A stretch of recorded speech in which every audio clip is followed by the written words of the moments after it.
One, two, three. So, was this your first go on Sonic?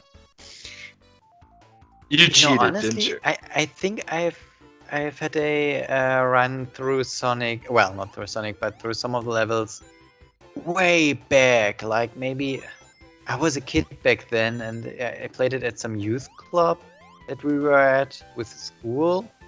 Yeah. School trip, and they had some of those arcadey thingies. I mean, there was a console in them, obviously, but it was some arcadey thing. And I think I played Sonic there. I kind of remember that, but it's blurred. Yeah, because you did pretty good here on this first level. I mean, it's not terribly difficult, but you did fairly good on this first level. Yes. Up until that point. Yeah, I just said it. I jinxed the recording. Yes. I mean, this was pretty easy. However, I mean, Sonic is a game that you have to run through, and honestly, for some reason, I think the game punishes you for being fast. You know what I mean? I mean, the first couple of levels is basically just running and jumping, and you get through it, but yeah, and this was always my problem with the game, and I never actually warmed up to Sonic. No. Ever. Because it really just felt like you have to memorize it, and at the same time you're going at such a speed that I never quite understood, am I supposed to see what's coming? Am I supposed to know it intrinsically? Yeah, exactly. Yeah, it felt like a lot of luck, you know? Yes, somehow yes. And also there are some environmental things in between, like those rocks that you just stop right in front of. You know, it just doesn't make sense to me from a game design point of view. Well, I mean, I guess that they're there because they really want to encourage you to constantly be jumping. Okay. To get speed and just constantly jump. But, so for example, here, if you're just constantly jumping, it doesn't really matter. Everything works out as long as you're jumping all the time. Oh, exactly. But at the same time, it's like, I don't know. I guess it's the difference between this and your traditional Mario. Because they're really trying to distinguish themselves from Mario by, it's not the slow plodding. Yeah. And plus they needed to somehow figure out what could the Sega Genesis do that Nintendo don't. Yeah, exactly. And the speed was something that was going to be very difficult to reproduce, especially on an NES. Yeah. But even because on the hardware was too weak. Well, it was too weak, but it had also to do largely with just how the graphics modes worked. Mm-hmm. And the 68,000 processor in the Genesis and the video graphics processor could do this. But if you look at, for example, the Super Nintendo is always going to have problems moving big amounts of sprites around. It's also why the Genesis becomes the go-to system for sports games, while the Super Nintendo sort of languishes in that regard. And and you just lost me. Yeah, I just died. I think for me, growing up as a Nintendo kid, this is really a difference because you take a hit, and in a Nintendo game, you're invincible for quite a while, and here you're not. You're just not. It's also with the 3 hits to bring down a boss enemy. Here it's more than 3 hits, and after 3 hits, I expected this boss to be dead. I was really expecting 3 hits should be sufficient. It should be 3 hits.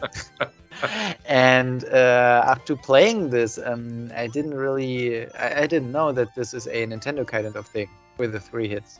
Oh yeah, well it's a Mario thing. Yeah. That's not something that's typical, especially in arcade games. And I guess maybe a little bit of Sega's experience as an arcade game maker influenced this. because they were all about, how to keep them there as long as possible.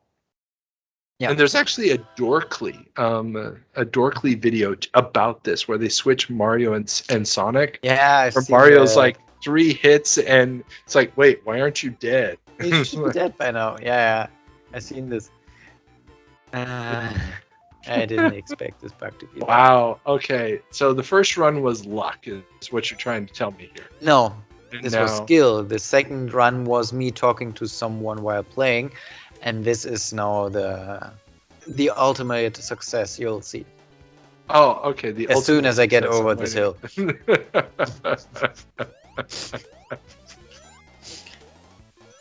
No, I mean, honestly, why do they have those rocks there? It just doesn't make sense to me. They're just annoying. And they're just trying to force you to jump. That's Well, they are basically forcing me to stop. And here I was not super lucky, but super skillful. Ooh, very, very nice. Very talented right there. Yeah, you can see I'm a core gamer. Oh, man. Yeah, this is... But this is the thing that I don't get. I mean, this is so fast. I mean, if I wasn't invincible, I would have surely died somewhere. Oh, and you missed the big ring. You didn't get the bonus. I didn't expect a ring to be there. Because my last run, it wasn't. And I don't know what caused it to be there, I think it was just the number of those TV sets that you had destroyed. Maybe. I just want to admire the background. I mean, this looks actually pretty nice. I mean, it's the same waterfall all over and over again, but still, they made it look pretty professional. I mean, in a Mario, you basically have the same hills in the back the entire time. It's more or less a static background, which surely has something to do with moving sprites along. But still, yeah. This is actually pretty cool. Yeah, and I'm sure that they're probably just doing a palette swapping trick for the water glow and stuff, which makes sense.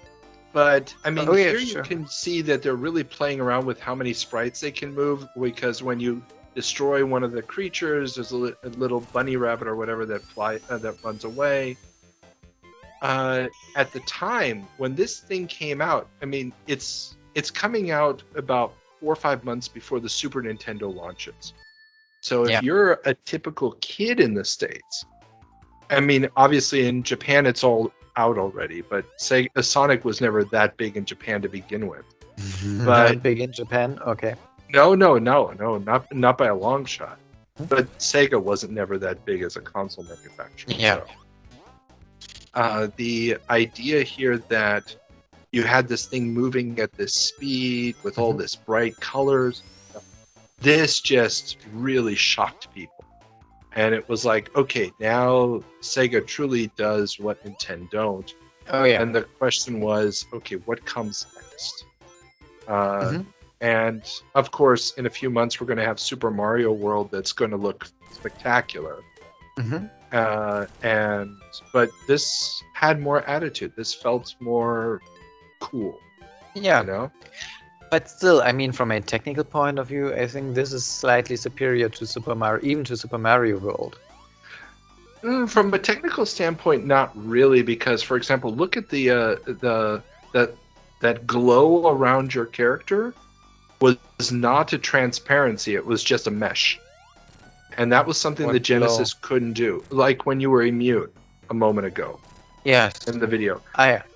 It was just a mesh. It wasn't transparency. So it wasn't mixing the colors. It was just, a mesh of colors. The Super Nintendo's going to have actual transparency. Okay. It's going to be able to calculate the in-between shades and put those on the screen because it's working with a much larger palette. Okay, fair enough. And still, I wanted to end with a success, and I think today's episode, today's recording is a success story of me proving I'm a core gamer and I'm not dying every time over and over and over again. So basically what you're trying to tell me is you played long enough until you actually beat the boss. This was actually just the second recording. So much for the truth of the 7 minutes in heaven doctrine that we have here. I mean, Okay. I'm an honest guy. Oh, our poor Patreon subscribers that paid good money to be able to see this, and now they're being told that what they saw was a lie. There is no truth in this art.